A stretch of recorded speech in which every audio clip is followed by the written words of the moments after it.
The acrid tang of stale gasoline and exhaust fumes, usually enough to make Liam recoil, now tasted like salvation. He staggered onto the gas station's concrete apron, each breath a searing, ragged rasp. His small legs, typically indefatigable, felt like leaden anchors, threatening collapse after the frantic, terror-fueled mile from home. His gaze, wild and unfocused, swept across the pumps, then snagged on them. A cluster of motorcycles, gleaming chrome and dark leather, like a predatory flock of metallic raptors, and their riders. Burly men, bearded and tattooed, their jackets emblazoned with the ominous winged skull of the Hells Angels. His father's hushed warnings echoed in his ears, a mix of fear and strange, grudging respect. "They're not to be trifled with, son," he'd cautioned once after witnessing a group rumble through town. "But they stick together, loyal to their own." Liam, a scrawny child with mud-streaked knees and tear-dried cheeks, didn't grasp the full implication, but a primal instinct screamed that these formidable figures were his only hope. A sudden surge of adrenaline propelled him forward, a final, shaky push. You're the only ones who can stop him." The words burst forth, raw and high-pitched, laced with the desperate edge of a child teetering on the brink. He clung to the cool, polished metal of a colossal Harley-Davidson, steadying himself against the world's dizzying spin. His chest heaved, vision momentarily blurred by exhaustion. A deep, guttural voice sliced through the air. "Whoa, kid. Slow down. Who needs stopping?" The speaker was enormous, his face a roadmap of weathered lines. His eyes, surprisingly, held an unexpected kindness. His patch read, "Hammer." Liam swallowed hard, forcing air into his tortured lungs. "There's a man in our house. He's got my mom, my little sister. He's got them." His voice cracked, threatening to dissolve into sobs. He squeezed his eyes shut, picturing the glint of the knife, the terror in his mother's gaze. It spurred him on. He said he'd hurt everyone before the police got there. I heard him." The words hung heavy and chilling in the air. A ripple of unease spread through the bikers. The easy camaraderie that had filled the air moments before evaporated, replaced by a menacing stillness. "Police?" Hammer's tone sharpened, laced with urgency. "I called them," Liam gasped, pride and terror warring. "From Mrs. Henderson's. She let me. But they said 20 minutes. 20 minutes. He said he wouldn't wait." The image of the man, eyes wild, voice a low, terrifying growl, was burned into Liam's memory. The man had overheard his call, a cruel taunt before Liam scrambled through the unlocked utility room window. Hammer exchanged a look with another biker, a lean man with a scar bisecting his eyebrow. 20 minutes, huh?" the scarred man muttered, his hand instinctively going to the hilt of a knife sheathed at his hip. "What's the address, kid?" Hammer's voice was calm now, but the muscles in his jaw were taut. Around them, the other bikers began to stir, their movements economical and swift. Engines rumbled to life, a chorus of thunder vibrating through Liam's very bones. Liam choked out the street name and house number, pointing vaguely back down the road he'd just traversed. The bewildered gas station attendant, a bewildered teenager, peered out from the kiosk, eyes wide. "All right, kid," Hammer said, his gaze piercing. "You stay here. Don't move. We'll take care of it." He didn't wait for a reply. With a roar that shook the very ground, the bikers peeled out, a phalanx of chrome and leather, their powerful machines devouring the distance with breathtaking speed. Liam watched them go, a strange cocktail of fear and almost dizzying hope swirling within him. A profound exhaustion settled, an emptiness threatening to consume him, now that the immediate need to run had passed. He sank to the ground, his back against the cool concrete of the gas station wall, eyes fixed on the distant direction they had taken. The ride was a blur of velocity and focused intent. Hammer spearheaded the charge, his massive frame hunched over the handlebars, his beard whipping in the wind.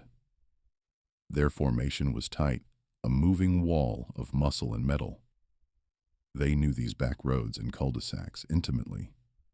The boy's desperation had been palpable, a raw, undeniable plea that resonated with something ancient and protective in each of them.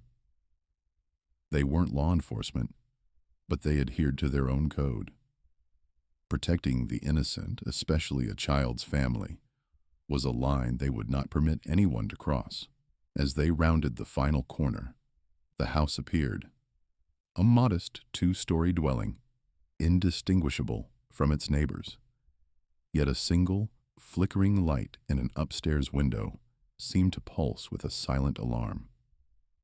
The front door stood slightly ajar, an unsettling invitation. Without a word, Hammer gestured.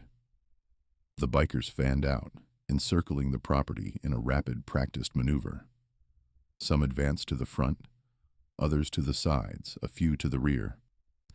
Their engines idled, a low, guttural growl that filled the quiet suburban street, a primal warning. The air thrummed with their imposing presence, heavy and charged. Hammer dismounted, his boots hitting the pavement with a solid thud. He moved with surprising agility for a man his size, his gaze sweeping the house. He caught the faint flutter of a curtain in a downstairs window, a subtle movement betraying hidden eyes. He didn't need to knock. He simply stood directly before the slightly open door, his massive figure filling the space, arms crossed over his chest. The other bikers formed a silent, formidable perimeter, their watchful eyes on every window, every shadowed corner of the yard. Their collective presence was a tangible force, a suffocating blanket of intimidation that pressed down on the house. From within, a man's voice, rough and strained, suddenly became audible. "Who the hell are you? Get away from my house!" Hammer offered no direct response. He merely stared at the open door, his expression unreadable, allowing the silence and the low rumble of a dozen idling motorcycles to convey his message. The sheer, overwhelming number of them, their grim visages, their notorious patches. It was a message delivered without a single utterance. A few tense moments passed. Then, through the small gap in the door, a woman's terrified voice, muffled but distinct, cried, "He's got a knife! Please just go!" Hammer's eyes narrowed fractionally, a subtle shift in his otherwise impassive face. He held his ground, unwavering. The other bikers shifted, hands hovering near their weapons, faces grim. The air crackled with a silent, deadly promise. Then the sound of hurried movement inside, a frantic scuffle, a crash. The man's voice, now laced with a new tremor, a hint of desperation. All right. Just don't come in. I'm letting them go, I swear." Moments later, the front door swung wider. A woman, her face pale and streaked with tears, emerged, clutching a small girl to her side. The girl's eyes were wide and terrified, burrowing into her mother's side. They stumbled out, relief and terror warring in their expressions as they confronted the intimidating wall of bikers. Hammer didn't move, his gaze still fixed on the open doorway. He saw the man, a scrawny figure, peering out from the shadows of the living room, his face a mask of fear. The knife was no longer visible. The man, clearly unnerved by the sheer, unyielding presence of the Hell's Angels, was no longer in control. The trembling woman pulled her daughter close and hurried towards the street, away from the house, away from the man. As she passed Hammer, her eyes met his. There was no gratitude, only a profound, shuddering relief that transformed her terror into a desperate gasp for air. Just then, the distant wail of sirens pierced the quiet. Red and blue lights began to flash in the distance, growing steadily brighter. Hammer finally spoke, his voice a low rumble. "Police are here, pal. Your show's over." The man inside, seeing the approaching lights, let out a frustrated cry, but remained frozen. He was trapped, cornered not by guns or threats, but by the sheer, unyielding force of an intimidating presence that had paralyzed him. The bikers remained, a silent, unmoving wall, until the first police cruiser screeched to a halt, its occupants already reaching for their sidearms, their faces a mixture of confusion and astonishment at the scene before them. A pleated giant's blue and red strobes fractured the street's darkness, their frantic pulse glinting off the motorcycle's chrome and the Hell's Angels' hardened faces. Hammer, his silhouette filling the doorway, watched two officers, a young man and a seasoned woman, usher the abductor past. The restrained man, now handcuffed and sagging, had shed his earlier bravado, replaced by a look of bewildered defeat. "You handled this." Swiftly, Sergeant Miller, the female officer, remarked, her gaze sweeping over the silent bikers. A grudging respect edged her tone, a hint of awe at their formidable presence. Hammer offered a noncommittal grunt. He felt Liam's small hand gripping the back of his vest. The boy's trembling subsiding, his sobs quieted. From inside, the tearful reunion of Mrs. Thompson with her son resonated, a sound that stirred something deeper in Hammer than he'd ever admit. "We heard the call," Hammer finally rumbled. "Figured we'd keep the situation contained." Sergeant Miller's lips twitched. "Contained. Right. Well, thank you, gentlemen. You likely averted a much graver scenario." Her eyes narrowed slightly, lingering on the array of bikes. "We'll need statements." Hammer nodded. "We'll be around. Liam, you okay, son?" The boy looked up, wide eyes still brimming with unshed tears, yet alight with fierce gratitude. "Yeah. Thank you, Hammer. Thank you all." He glanced at the other bikers, who simply nodded, their expressions unreadable, but no longer menacing. As the police led the abductor away and paramedics tended to Mrs. Thompson and her daughter, shaken but physically unharmed, Liam found himself enveloped in his mother's tight embrace. "My brave boy," she whispered, burying her face in his hair, a profound relief in her voice. Later, statements given and the family safely tucked away, the Hell's Angels rumbled back to the gas station. Sunset painted long, distorted shadows of their bikes across the asphalt. The silence now was different, not tense, but contemplative. "Kid's got grit." Vex broke the quiet, lighting a cigarette with a flick of his Zippo. He'd been the first to offer Liam his jacket. Hammer nodded, eyes fixed on the distant horizon. He did good. Real good. He recalled Liam's desperate plea, the raw fear in his eyes, and the unwavering conviction that they, the giants, were his sole hope. It had awakened a long-dormant protective instinct, usually reserved for the club's own. "What about him, Hammer?" Bull asked, referring to the abductor. "You think he was just some random psycho?" A flicker of unease crossed Hammer's face. Didn't feel random. He was searching for something, muttering about reclaiming what's owed before he clammed up. Vex exhaled a plume of smoke. "Sounds like a typical whack job. Maybe a disgruntled former employee of the husband's if she's got one." "No," Hammer said firmly. "It wasn't about money, not solely. There was a fanaticism in his eyes. He rubbed his chin, a habitual gesture when deep in thought. He was asking about some old artifact, a shard of the ancients or something equally nonsensical, and he kept mentioning Liam. The other bikers exchanged glances. This was new. Random home invasions didn't typically involve ancient relics or specific children. Liam? Bull's brow furrowed. Why the kid? He said Liam was the key. The boy didn't understand, didn't seem to know anything about it. But the abductor was insistent. Hammer's gaze hardened. We need to keep an eye on that family. Especially Liam. Something's not right here. Vex stubbed out his cigarette. You think this guy has friends? People looking for the same shard? Could be, Hammer admitted. This ain't just about a good deed anymore.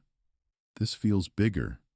And if that kid's in the middle of it, then we're in it too. He swung his leg over his bike, the engine roaring to life with a powerful thrum. We protect our own. And that kid, for now, he's one of us. The sentiment, unspoken but understood, resonated among the group. They were a brotherhood, bound by loyalty and an unyielding code. Liam, through his desperate plea and their unexpected intervention, had inadvertently woven himself into their fabric. The night air, still carrying the faint scent of gasoline and burnt rubber, felt charged with a new, unforeseen responsibility. As they rode off into the deepening twilight, the rumble of their engines was not just a departure, but a declaration. Their protection, once a spontaneous act of humanity, had now become a quiet, formidable vow. The giants, once merely a refuge, had now become guardians, and the perilous journey for Liam had just truly begun. 20 minutes too long. The rumble of 30 Harley-Davidsons had barely faded to a soft purr at the gas station pumps, when a small, breathless figure burst around the corner of the convenience store. Liam, still visibly shaken from his own ordeal, was idly tracing patterns in the dusty asphalt with his boot when he saw the boy. He couldn't have been much older than Liam himself, maybe 10 or 11, with a mop of sandy hair plastered to a sweat-streaked forehead.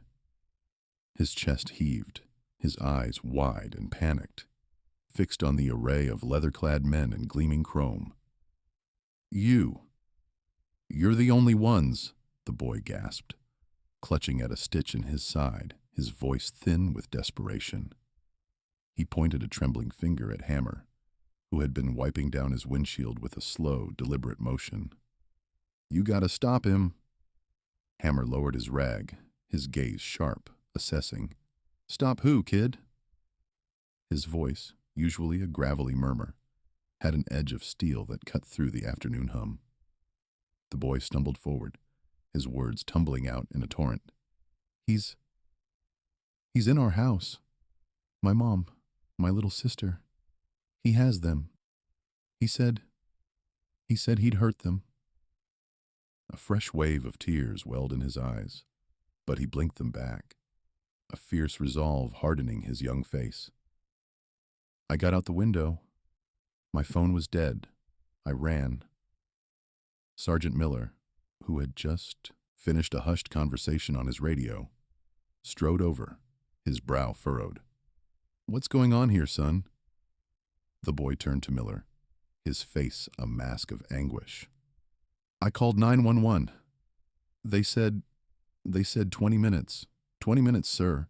But he said he'd do something before they got there. He knows. He gestured wildly back down the road, towards the residential streets that branched off the main highway. A collective murmur rippled through the Hells Angels. 20 minutes. In the world of emergencies, 20 minutes could be an eternity. Hammer's eyes met Miller's, a silent understanding passing between them. The sergeant's jaw was tight, his hand already on his service weapon. But the futility of a single patrol car, against an unknown threat in a domestic hostage situation, was palpable. Which way, son? Hammer's voice was calm now, a deep resonance that seemed to steady the boy. That way.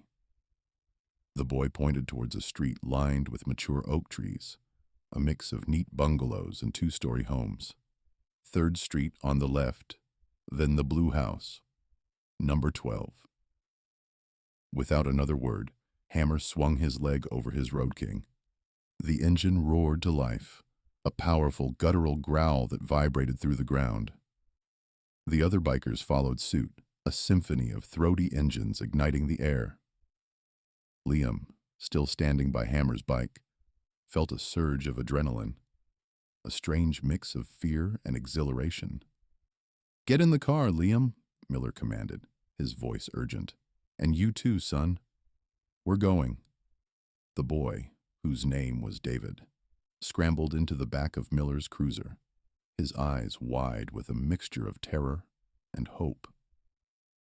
Liam slid into the passenger seat, his heart pounding a frantic rhythm against his ribs. The Hells Angels formed a tight convoy, their powerful machines a formidable wave of chrome and leather. They tore down the highway, then peeled off onto the designated street, their roar echoing between the houses. David, in the back of Miller's car, pointed a shaky finger. "There, the blue one." The blue house stood out, not just for its color, but for the palpable tension emanating from it. The front door was slightly ajar, a dark maw in the sun-drenched facade. Hammer's bike screeched to a halt in the driveway, followed by the rest of the club, fanning out to surround the property. Engines idled, creating a menacing thrum that vibrated through the ground. Hammer dismounted, his movements economical, his gaze sweeping over the house. He nodded to 2 of his men, who silently took up positions by the side windows. Another group circled to the back. The sheer presence of so many large, imposing men, their faces grim under their helmets, was an immediate, undeniable force. From inside the house, a man's voice, sharp and agitated, filtered out, punctuated by a whimper. Then, a sudden panicked shout, followed by a crash. Hammer, without hesitation, drew a heavy, ornate hunting knife from his belt. He didn't move towards the door, but instead took a commanding stance in the center of the driveway, his back to the house, his eyes fixed on the street. The other bikers mirrored his posture, their presence a solid wall, their engines rumbling, a low, threatening growl. They weren't entering. They were containing. They were ensuring no one went in, and no one came out. The man inside, clearly startled by the sudden onslaught of noise, peered through a crack in the curtains. His face, pale and sweaty, registered pure shock as he saw the sea of intimidating figures surrounding his impromptu prison. The low, incessant rumble of the Harleys was a constant reminder of their presence, an unyielding pressure. Liam watched, mesmerized, as the minutes ticked by. The air crackled with tension, a silent standoff between the unseen man inside and the unwavering force outside. The roar of the engines seemed to grow louder, more insistent, a primal warning. Just as the silence threatened to snap, a siren wailed in the distance, growing steadily louder. David, beside Liam, let out a shaky breath he hadn't realized he was holding. The police had arrived. Sergeant Miller, his face a mixture of relief and grim determination, stepped out of his cruiser. He surveyed the scene, the Hells Angels, their bikes, their silent, unwavering stance, and the blue house. A nod passed between him and Hammer, a silent acknowledgement of a crisis averted, a tragedy postponed. The 20 minutes were up, and thanks to the roar of the Harleys, it had been 20 minutes too long for the man inside. Roar of hope. The roar of engines died down, replaced by the chirping of crickets and the distant wail of a siren. Hammer dismounted, his boots crunching on the gravel drive. Liam, still wide-eyed, shadowed him, clutching David's small hand. David's mother, Sarah, was already on the porch, a blanket wrapped tightly around her, cradling a sobbing Emily. The sight of her children, safe, made her knees buckle. Hammer was there in an instant, a surprisingly gentle hand on her arm. "They're all right, ma'am," he rumbled, his voice rough but reassuring. "Just scared." Sergeant Miller, his expression a mixture of relief and professional exasperation, approached. "Hammer, you magnificent lunatic. You actually did it." He shook his head, a faint smile playing on his lips. "You know, this is going to be a mountain of paperwork." "Least you got a story to tell at the precinct," Hammer retorted, a glimmer of pride in his eyes. The perpetrator, a gaunt man with frantic eyes, was being led out in handcuffs by two uniformed officers. He mumbled incoherently, his struggle half-hearted. As he passed, he met Sarah's gaze, a flicker of something unreadable, regret, hatred, in his eyes, before he was shoved into the back of a cruiser. Sarah flinched, pulling Emily closer. David, released from Liam's grip, ran to his mother, burying his face in her side. "Mom! Emily!" "Oh, David, my brave boy," Sarah whispered, tears streaming down her face as she enveloped both her children in a fierce hug. "You saved us." Liam watched the reunion, a strange warmth spreading through his chest. He'd never seen such raw emotion, such unbridled relief. It was a stark contrast to the hardened faces and detached professionalism he was used to. He glanced at Hammer, who was now leaning against his Harley, watching the scene with a quiet intensity. The intimidating biker, the leader of a notorious club, had a depth Liam hadn't anticipated. "You did good, kid," Hammer said to Liam, catching his eye. "Kept a cool head." Liam felt a blush creep up his neck. I just followed your lead." "Sometimes that's all it takes," Hammer replied, a rare, genuine smile gracing his lips. He pushed off the bike. "All right, Miller, we did our part. Time for you to do yours." Miller nodded. "I'll need statements, from everyone, especially you, David. And you, ma'am." He looked at Sarah. "You too, Mr. O'Connell."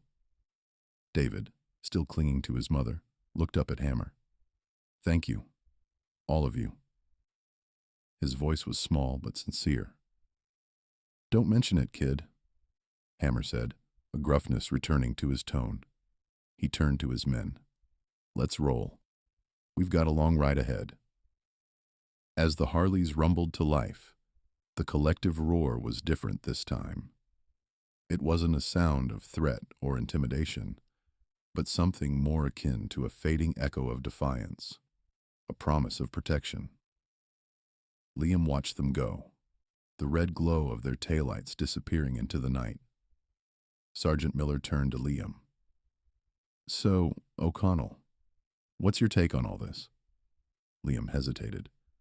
I've never seen anything like it. They were effective. Beyond effective." Miller chuckled. "Effective, yes, but entirely outside protocol. This is going to be a nightmare for internal affairs. Still," he looked towards the empty road where the bikers had vanished. "Can't argue with the results. Lives saved, no shots fired, no one hurt." He paused, then added, "Except maybe that poor sap's ego." David, overhearing, pulled away from his mother. "Liam, can I talk to you for a second?" Liam knelt down. "Of course, David. What is it?" "When I called 911, you were the one who answered, right?" David asked, his eyes earnest. Liam nodded. "That was me." "You told me to stay safe," David said, a faint tremor in his voice. "You believed me. And then you came with them." He pointed towards the road. "Thank you for believing me." The simple gratitude in the boy's voice struck Liam deeply. It wasn't just the bikers who had provided hope tonight. It was also the small act of a dispatcher listening, believing, and then showing up. It added another layer to the evening's events, a quiet affirmation of his own role, however small. "You're a brave kid, David," Liam said, a genuine smile replacing his earlier apprehension. "You saved your family." Sarah, watching the exchange, felt a renewed surge of strength. The terror of the evening was slowly receding, replaced by a profound sense of relief and a glimmer of hope. David's quick thinking, Liam's belief, and the unexpected intervention of the bikers had averted a catastrophe. The world, for all its looming shadows, still held pockets of fierce, unpredictable light. As the police continued their investigation, Sarah held her children close, the scent of their hair grounding comfort. The night had been a testament to fear, but also to an unyielding courage, found in the most unexpected places. The sirens had faded, but the echoes of the Harley's roar seemed to linger in the cool night air. A roar of hope, she thought. A hope that had arrived on two wheels, and with the unwavering conviction of a boy who refused to give up. The world was still a dangerous place. She knew, but tonight, an unlikely alliance had proven that even in the darkest hours, humanity could roar back. The Blue House Hammer's Harley thrummed a familiar counterpoint to the open road's hum, a lullaby compared to the dispatcher's stifling booth Liam had left behind. Perched behind Hammer, Liam felt the wind's exhilarating bite as they sped toward a quarterly club meeting. The summons that diverted them wasn't from official channels, though. It was a breathless whisper from Liam's personal phone. "Liam, it's David. He's here again. The Blue House." A chill slithered down Liam's spine. The Blue House. The image of last week's terrified child, his cries echoing in Liam's memory, seared into his vision. David, a new friend, had been a traumatized witness to an abduction Hammer's crew had thwarted. The Blue House, David's described sanctuary at his grandparents', was now under siege. Hammer sensed Liam's sudden rigidity. A quick glance in the rearview mirror caught Liam's wide, panicked eyes. "What's up, kid?" "It's David," Liam choked, his words battling the engine's roar. "He said, the Blue House." He sounded so scared. Hammer required no further details. Liam's instincts, honed by months of discerning fear's nuances in countless calls, were sharp. Hammer's sudden sharp veer off the highway elicited a yelp from Liam. "Where's this Blue House, Liam? Address." Fumbling for his phone, Liam's trembling fingers messaged David for the precise coordinates. The instant reply, a string of numbers, Liam recited to Hammer. The address led them to a quiet suburban street, an orderly ribbon between manicured lawns and sentinel oak trees. As they drew near, a premonitory unease settled over Hammer. The street silence felt oppressive, the houses unnervingly still.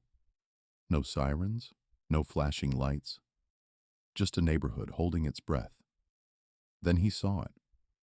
A two-story house, faded, robin's egg blue, its front door ajar. A small, trembling figure, huddled behind a rosebush in the yard. David. Hammer cut the engine, the sudden quiet deafening.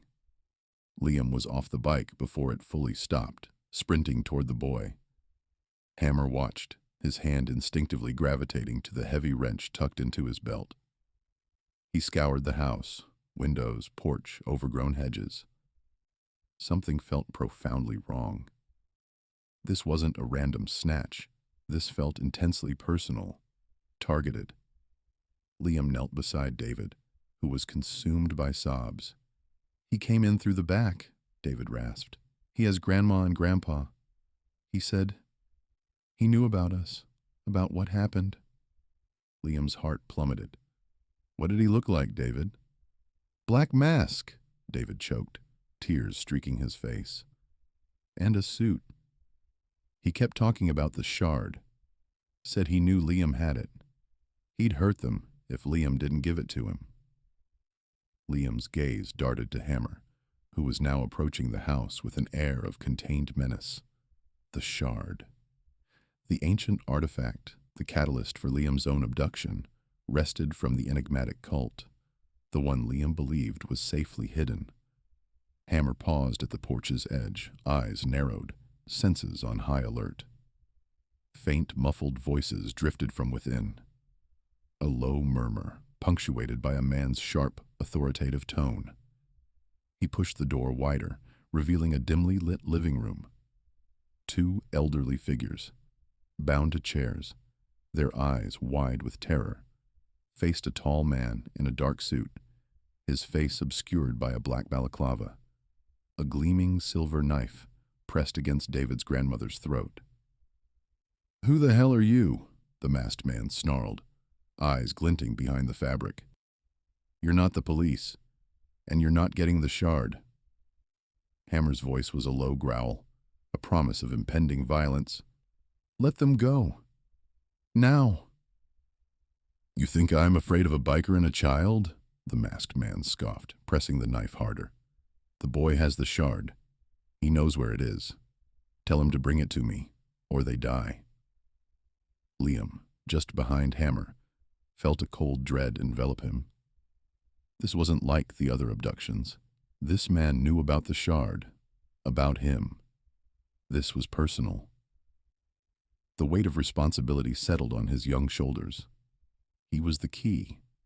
He always had been. Hammer took a slow, deliberate step forward, his eyes never leaving the masked man.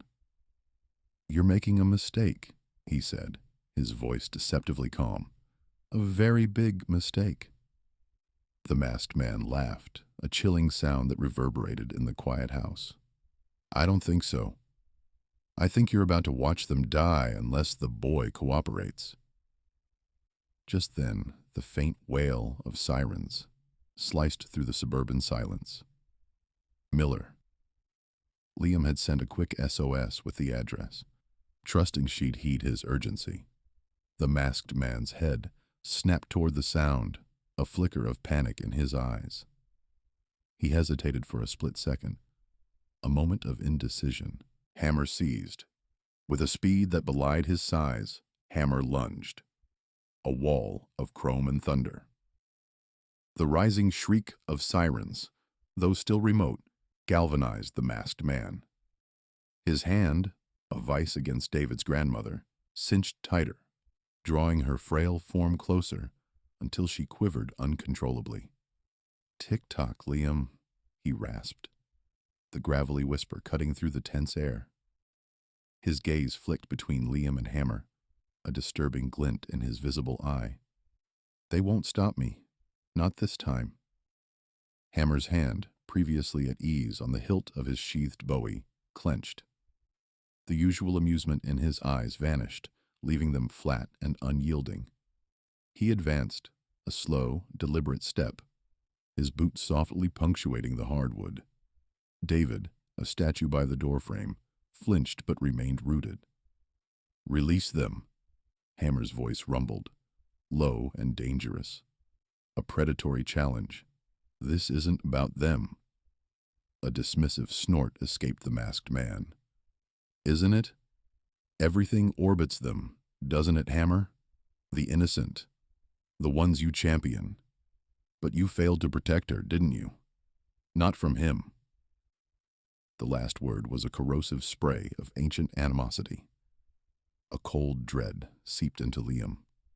The man's intensely personal venom hinted at a history far deeper than a mere artifact grab. This wasn't a mercenary. It was a reckoning. Reflexively, Liam's fingers sought the smooth stone in his pocket. A familiar, fleeting comfort. The masked man's focus sharpened on Liam. "That little token, Liam. Is that your savior? Your source of power?" He barked a short, chilling laugh. "You don't comprehend, boy. You are a key, and keys can be shattered. Just then, the sirens outside swelled to a deafening crescendo, their oscillating wail rattling the thin walls of the blue house. Red and blue strobes began to pulse through the windows, painting the living room in an urgent, shifting glow. The masked man's head snapped towards the sound, a flicker of genuine alarm in his eye. "Too late," Hammer stated, his voice quiet yet resolute, taking another step. "It's over." The masked man's grip on David's grandmother wavered for a fraction of a second. His eyes darted wildly, calculating escape routes. The front door was sealed. The back, an unknown. Windows, too high, too small. He was ensnared. Then, with a sudden, unexpected burst of motion, he yanked David's grandmother closer, pressing a glinting, metallic object to her temple. A small, ornate dagger, its blade wickedly sharp. David's cry was a strangled sound of pure terror. "Stay back!" the masked man shrieked, his voice cracking with desperation. "One step closer, Hammer, and she dies. I swear it." Hammer froze, his powerful frame coiled, every muscle taut. His gaze locked with the masked man's, a silent clash of wills. The air crackled, thick and suffocating. Liam's heart hammered a frantic rhythm against his ribs. David sobbed openly, tears streaming as he stared helplessly at his grandmother. Outside, the first squad cars screeched to a halt, followed by a surge of heavy engine noise, the unmistakable rumble of multiple Harleys. The blue house was engulfed in a cacophony of sirens, shouts, and the low thrum of idling motorcycles. A wall of chrome and thunder had arrived. The masked man, momentarily stunned by the new, unexpected sound, faltered again. The dagger at David's grandmother's temple wavered. "Hammer! Liam! You in there?" A familiar, booming voice cut through the chaos, unmistakably Cutter's. Then a series of heavy thuds against the front door, as if someone was kicking it in. The masked man's eyes widened behind his mask. He'd anticipated police. He had not anticipated a full squadron of Hell's Angels. The raw, guttural roar of their bikes, the sheer intimidating presence of so many powerful machines, seemed to reverberate through his very bones. His desperation was palpable now, a frantic, cornered energy. "Release them," Hammer repeated, his voice softer now, but with an underlying steel that promised swift, brutal retribution. "There's nowhere left for you to go." The masked man made a desperate calculation. His eyes flicked from David's grandmother to the front door, where the thudding grew more insistent, then to the windows, now framed by the silhouettes of large, menacing figures. He knew he was outmatched, outmaneuvered. The Shard, Liam, his vendetta, it all receded, replaced by the primal urge to survive. With a choked cry of frustration and rage, he shoved David's grandmother forward, sending her stumbling towards David. She collapsed into her grandson's arms, gasping for breath, tears of relief and terror mingling on her face. The masked man, now without a hostage, spun and launched himself towards a small window at the back of the house, a desperate, last-ditch attempt at escape. Just as his hand touched the pane, the front door burst inward with a resounding crash, splintering wood and sending debris flying. Cutter, Beast, and several other angels poured into the living room, their faces grim, their eyes sweeping the scene. Before they could react, the masked man had shattered the window with his elbow and was scrambling through the jagged opening, vanishing into the twilight gloom. "He's escaping!" Liam shouted, pointing. Cutter took one look at the fleeing figure, then at David and his grandparents, huddled and trembling. He nodded grimly at Hammer. "Go. We'll secure this." Hammer didn't need a second command. With a speed that belied his size, He launched himself after the masked man, leaping through the broken window without hesitation, a blur of leather and determination. Liam, adrenaline surging, started to follow, but Cutter's massive hand clamped down gently on his shoulder. "Stay put, kiddo," Cutter said, his voice gruff but reassuring. "Let Hammer handle the cleanup. You've done enough." Outside, the distinct roar of Hammer's Harley, Black Betty, erupted to life, followed by the squeal of tires on asphalt. The chase was on. Trapped. Liam's breath hitched, the wail of approaching sirens a discordant symphony against the roar of Hammer's departing bike. The masked man was gone, a phantom blur through the shattered window. The immediate threat, David's grandmother, crumpled to the floor, her eyes wide, with a terror that transcended the immediate danger. Cutter, a silhouette of menace framed by flashing blue lights, barked orders. "Get David and his grandma out of here." His voice, a gravelly rumble, sliced through the chaos. He then turned his steely gaze to Liam. "Kid, you stay with me." The house, once a haven of domesticity, now felt like a stage set for a nightmare. Uniformed officers swarmed the front door, their drawn weapons reflecting the anxious flicker of police lights. Detectives, their faces grim, pushed past, their hushed questions a counterpoint to the growing din. Liam, a small island in a sea of adults, felt the insistent grip of Cutter's hand on his shoulder. "He said I was the key," Liam whispered, the words catching in his throat. To something old." Cutter's jaw tightened. "Yeah, we heard.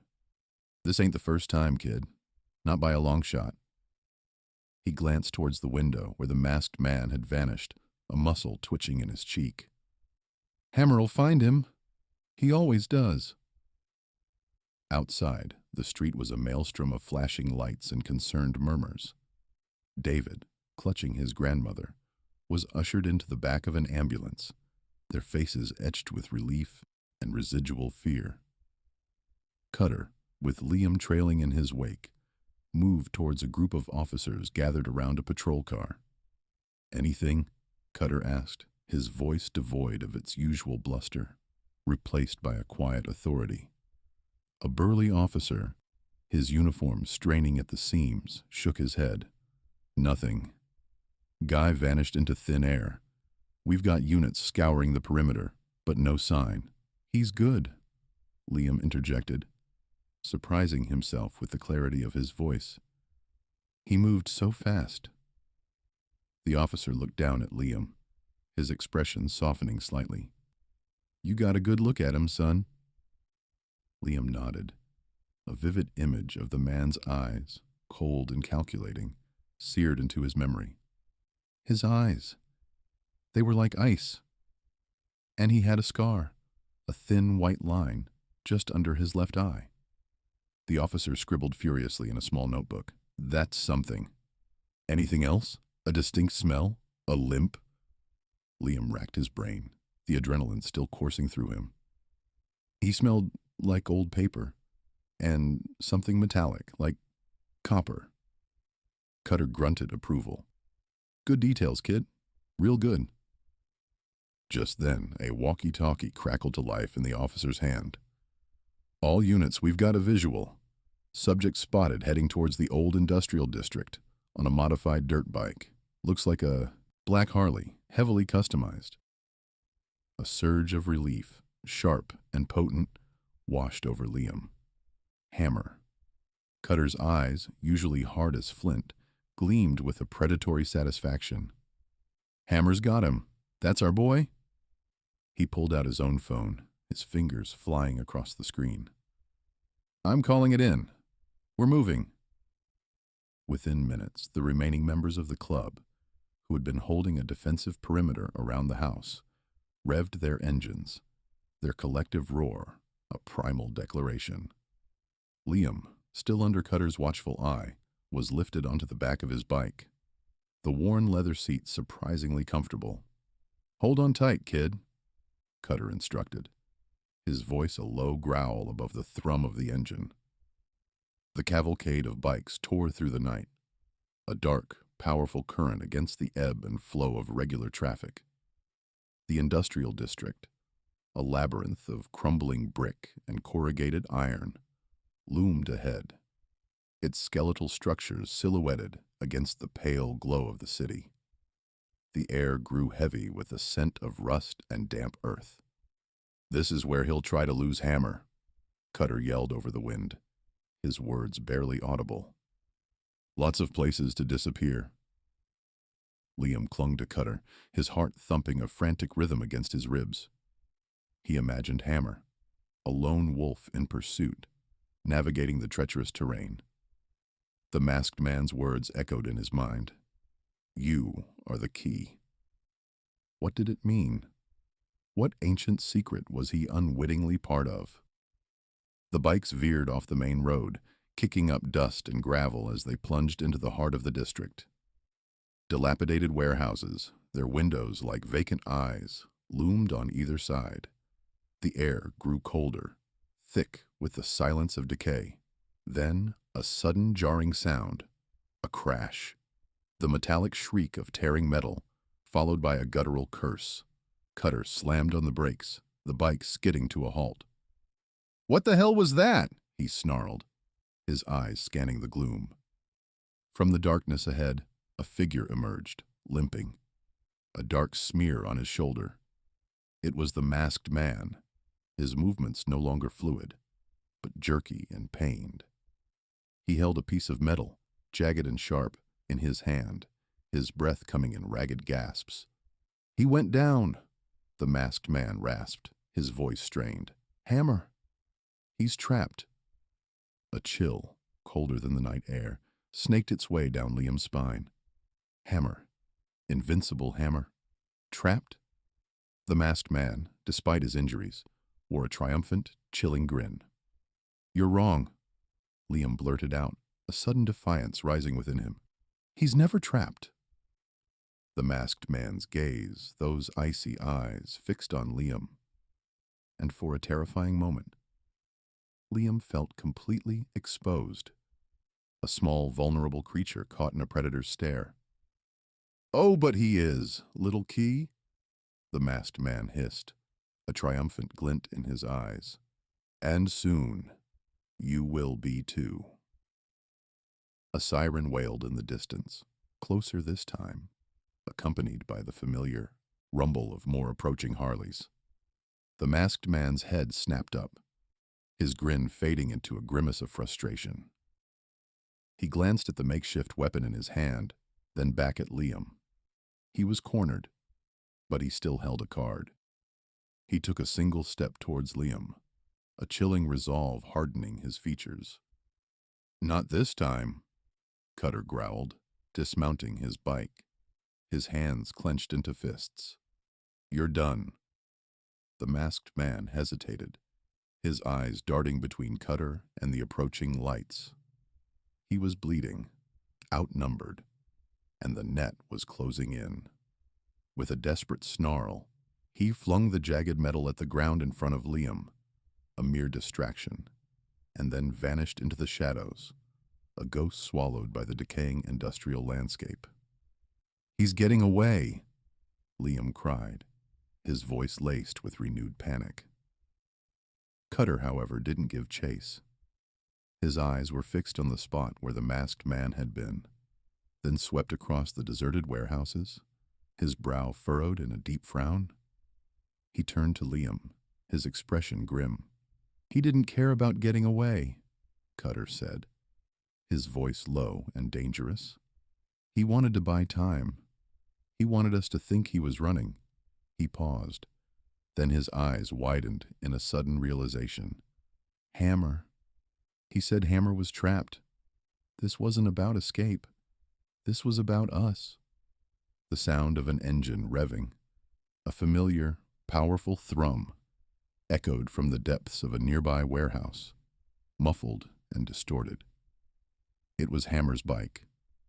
But the sound was different, strained, as if struggling against an unseen force. A cold dread settled in Liam's stomach. The masked man hadn't been retreating. He had been leading them into a trap. Waiting for sirens, Liam flinched, not from the biting evening air, but from the chilling conviction in the masked man's voice. "He knows things, Cutter," the boy breathed, his gaze wide and fixed on the hazy silhouette of the industrial district. "Things about me?" Cutter's jaw tightened. He shot a glance at Officer Miller, already on the radio, relaying their last known position and this unsettling new development. "We'll get to the bottom of it, kid," he murmured, the reassurance feeling thin even to his own ears. The masked man had vanished, swallowed by the urban landscape, leaving only the metallic tang of fear and the acrid ghost of spent gunpowder. The patrol car, now joined by a second cruiser, swerved around a corner, sirens fading to a mournful sigh in the distance. The industrial zone's labyrinthine streets unfurled, a silent, concrete maze under the bruised twilight. Warehouses, their empty windows like unblinking eyes, loomed on either side, corrugated walls distorting the flashing blue and red lights into unsettling patterns. "Hold up," Miller announced, leaning forward abruptly. "I think I see something." Ahead, a motorcycle lay crumpled on its side, a dark, inert mass beneath the flickering neon of a derelict auto body shop. A wisp of smoke coiled from its engine. Cutter's breath hitched. It was Hammer's bike. Officers spilled out, weapons drawn, fanning out with practiced caution. Liam remained huddled in the back seat, peering through the glass, his small hands pressed to the cold pane. A knot of dread clenched in his gut. Hammer was nowhere in sight. "Clear," an officer called, checking behind a stack of rusted barrels. "Nothing but the bike," another confirmed, nudging the fallen Harley with his boot. Cutter ran a hand over the exhaust pipe, still warm to the touch, his expression grim. "He was here. This is his bike." He scanned the surrounding structures, his gaze cutting through the deepening gloom. The air thrummed with a heavy quiet, punctuated only by the distant, drawing near wail of sirens. Then, a low moan. It emanated from within the auto body shop, a guttural sound of pain and struggle. Cutter exchanged a swift look with Miller. They moved in unison, their footsteps crunching on loose gravel as they approached the wide, open bay door. Inside, the heavy scent of oil and stale gasoline hung thick. Shadows danced, thrown by a single sputtering fluorescent tube overhead. Hammer lay slumped against a workbench, one arm twisted at an unnatural angle, his face pale and contorted with agony. A dark, rapidly spreading stain marred the front of his leather vest. "Hammer!" Cutter rushed forward, dropping to a knee beside his friend. "Trap!" Hammer gasped, his voice raspy, a thin sheen of sweat on his forehead. He knew. He tried to push himself upright, but a sharp intake of breath and a groan of agony stopped him. "Got me good, the bastard." Miller was already on her radio, requesting an ambulance, detailing Hammer's injuries. The second patrol car secured the perimeter, flashlights carving through the murk, revealing faint smears of blood on the concrete floor. Liam, unable to endure the suspense, had slipped out of the police car. He stood just inside the bay door, his eyes fixed on Hammer. A wave of guilt washed over him. This was all because of him, because of the key. Cutter gently probed Hammer's arm. "Looks broken, maybe dislocated. What about the—" He gestured to the bloodstain. "Grazed me." Hammer wheezed, shaking his head. "Bullet didn't go deep, but I hit my head when I went down. Pretty sure he used something heavy." He pointed with his good hand to a discarded wrench, its head glinting ominously a few feet away. The masked man had anticipated their pursuit, laid a snare, and waited. He hadn't fled. He had lured, and Hammer, despite his experience, had walked right into it. The revelation sent a fresh wave of disquiet through Cutter. This wasn't just a random thug. This was someone with meticulous planning, ample resources, and an uncanny ability to predict their moves. "Did he say anything?" Cutter pressed, his voice urgent. Hammer closed his eyes for a moment, wincing. Said Liam needs to understand. Said he won't stop until he gets what he wants. Said he's running out of time. The sirens, now much closer, wailed like banshees, echoing off the metal walls of the industrial buildings. Red and blue lights began to paint the interior of the auto shop, strobing across Hammer's pain-filled face, across Cutter's worried frown, and across Liam's terrified, tear-filled eyes. The cavalry was finally arriving, but they were too late. The masked man was gone, and Hammer was down. The hunter had become the hunted, and the game had just taken a deadly turn. "He's got a plan, Cutter," Hammer whispered, his voice barely audible above the growing cacophony of sirens. "A big one." Cutter stared at his friend, then back at the empty doorway, a cold dread settling in his gut. The masked man had made his move, and they were still playing catch-up, left to sift through the wreckage of his calculated assault. The waiting for sirens was over. Now, the real fight began. Rescue and reunion. The sirens wailed, a discordant symphony against the industrial hum of the zone. Cutter, his breath still ragged from the sprint, knelt beside Hammer, a grim knot tightening in his stomach. Blood bloomed like an oil stain on Hammer's denim vest, soaking into the grimy concrete. Miller, her face pale beneath the grime, barked orders into her radio, her voice tight with urgency. "He's stable," she reported, her fingers pressed to Hammer's neck, checking his pulse. "But he's lost a lot of blood. And he's got a message." She recounted Hammer's raspy words, the masked man's chilling pronouncements. Cutter's gaze swept the auto shop, a scene of meticulously calculated chaos. Tools lay scattered, but not haphazardly. It was as if the assailant had paused, considered, then artfully disarrayed the space. The air hung thick with the metallic tang of blood and the acrid scent of burnt rubber. He spotted the small silver shard glinting beneath a workbench, its facets catching the dim light. He pocketed it, a cold dread washing over him. This wasn't just a mugging. It was something far more orchestrated, far more personal. Paramedics arrived, their urgency a flurry of motion and hushed commands. They worked with practiced efficiency, cutting away Hammer's vest, staunching the flow, murmuring about shock and internal bleeding. As they lifted Hammer onto a stretcher, he managed to lock eyes with Cutter, a flicker of warning in his pain-clouded gaze. "Liam," he rasped, his voice a dry whisper. He wants him." Miller, having overheard, nodded grimly. "We need to get back to Liam. Now." The ride back to the precinct was a blur of flashing lights and strained silence. Cutter's mind raced, piecing together the fragments of information. The masked man knew Liam, knew his pivotal role, and was now actively hunting him. The key Hammer had mentioned. It had to be Liam. But to what? And why was this man so desperate? Running out of time. At the precinct, the atmosphere was a controlled storm of activity. Detectives moved with purpose, phones buzzed, and the scent of stale coffee hung heavy.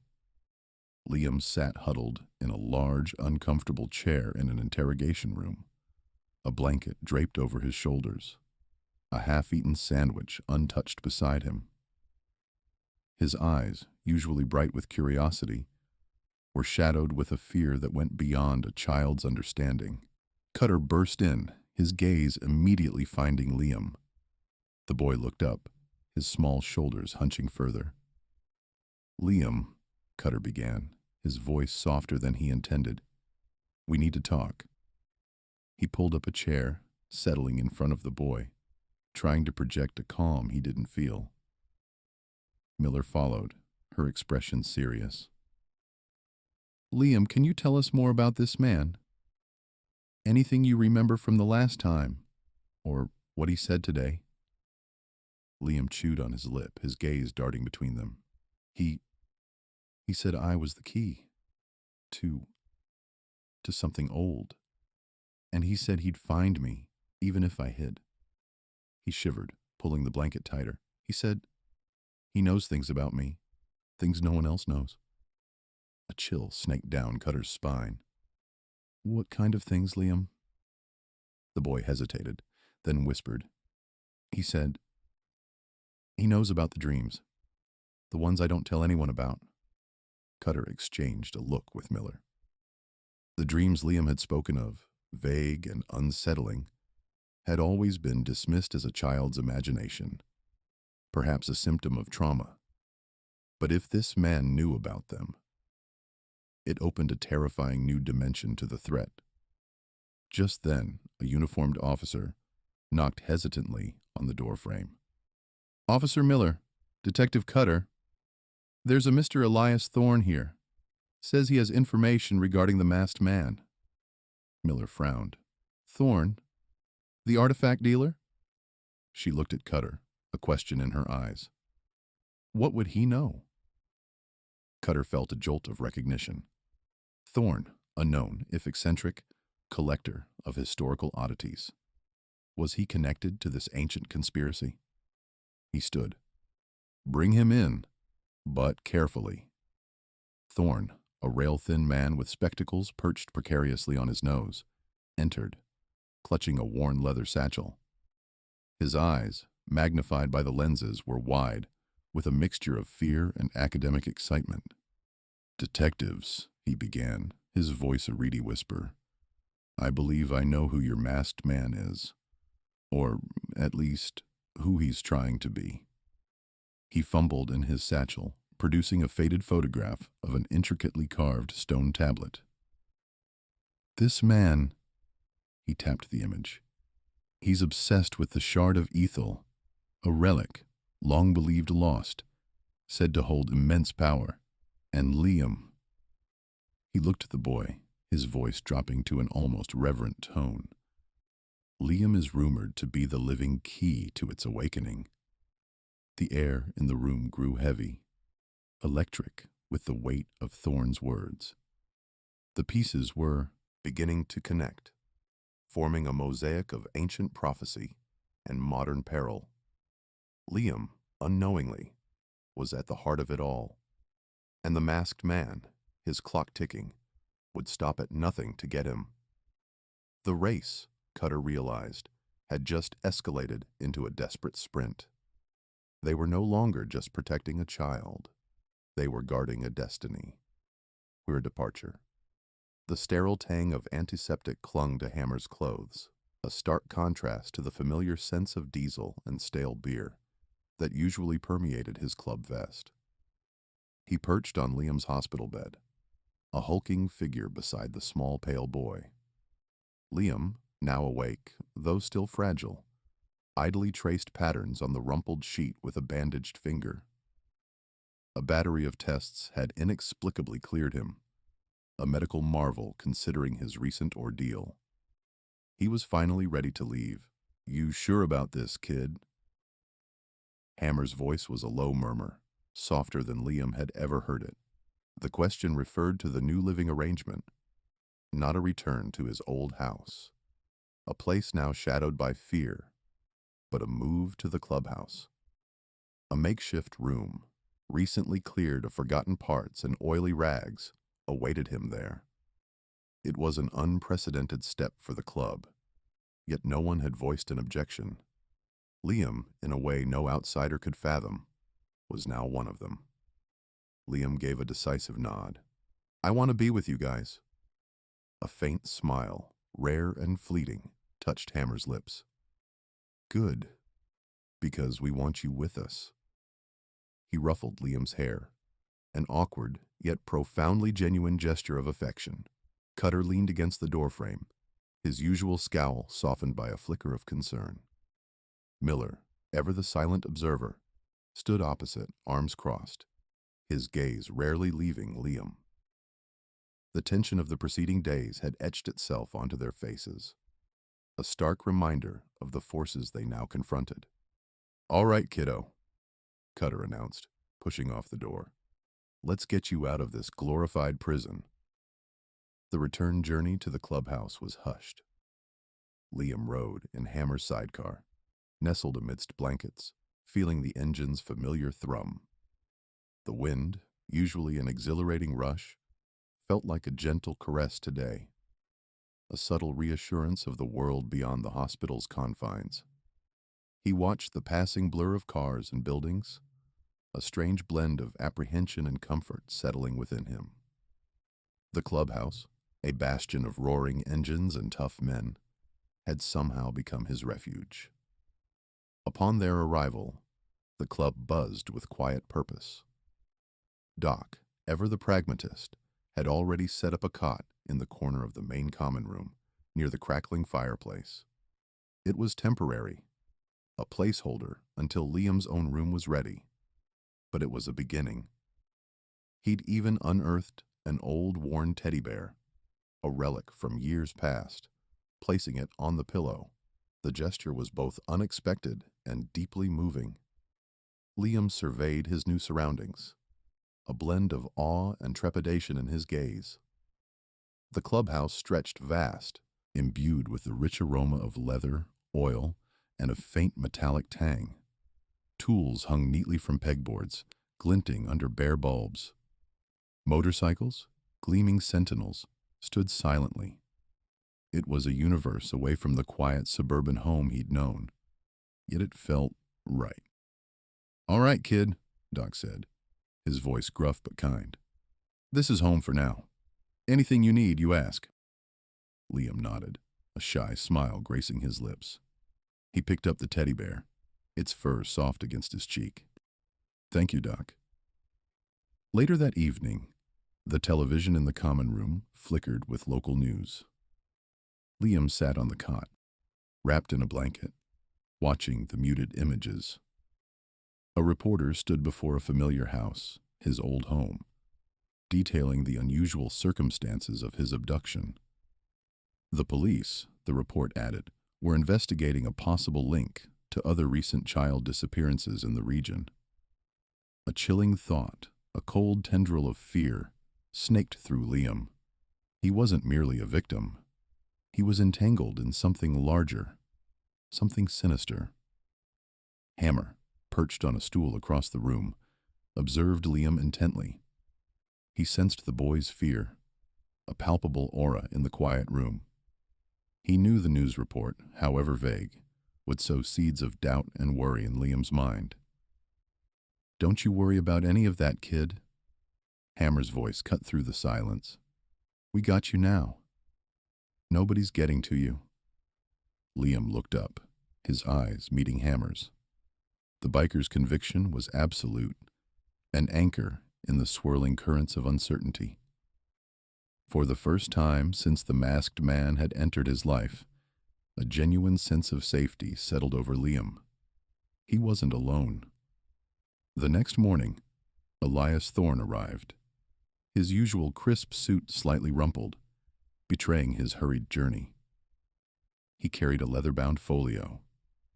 Doc led him to a secluded corner of the clubhouse, away from the general commotion. Liam, however, possessed keen ears and a natural curiosity. He crept closer, hiding behind a towering stack of tires, straining to hear. "The masked man," Thorne began, his voice low and urgent, "is known as Silas Thorne. He is my brother."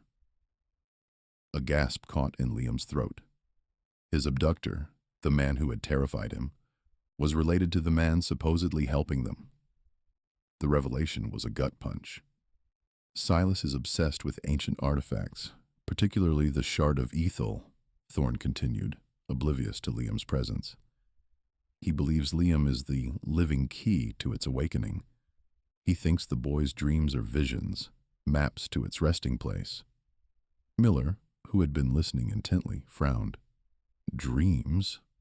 What kind of dreams? Thorne hesitated. He believes Liam can access a plane of existence, a dreamscape, where the shard's true location is revealed. He's convinced Liam is literally attuned to it, a vessel for its rediscovery. So, what does that mean for us? Cutter interjected, his voice tight with impatience. How do we stop him? We need to find the shard before Silas does, Thorne said, his voice grim. And we need to protect Liam at all costs. Silas will stop at nothing to get what he wants. He's ruthless, cunning, and he believes he is on a divine mission. A chill rippled through Liam. His dreams, once a private escape, were now a weapon, a target. He was the key, the living key. The words echoed in his mind, a terrifying prophecy. He was no longer just a boy who had been abducted. He was at the heart of an ancient, dangerous game, and the Hells Angels, his new family, were now unwittingly drawn into it too. The quiet departure from the hospital had led him directly into the eye of a storm.